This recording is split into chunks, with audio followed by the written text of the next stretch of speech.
సింహం మరియు చిట్టెలుక కథ. ఒకప్పుడు దట్టమైన అడవిలో ఒక పెద్ద సింహం ఒక చెట్టు కింద నిద్రపోతోంది.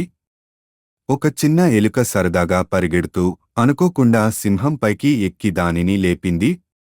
అసలే సింహం మరియు నిద్రలో ఉంది. సింహం కలవరపడటంతో కోపంగా తన పెద్ద పంజాతో ఎలుకను పట్టుకుంది. నన్ను నిద్రలేపడానికి నీకు ఎంత ధైర్యం? అతను గర్జించింది. నేను నిన్ను చితకబాదుతాను, చంపేస్తాను అంది. భయపడిన ఎలుక, ఓ అడవిరాజు, దయచేసి నన్ను విడిచిపెట్టు. నేను ఇప్పుడు చిన్నవాడిని, కాని బహుశా ఒకరోజు నేను మీకు ప్రతిగా సహాయం చేయగలను అని వేడుకుంది. సింహం నవ్వింది. చిన్న ఎలుక శక్తివంతమైన సింహానికి ఎలా సహాయం చేయగలదు? కాని సింహం మంచి మానసిక ఆనందంలో ఉంది కాబట్టి అది ఎలుకను విడిచిపెట్టింది.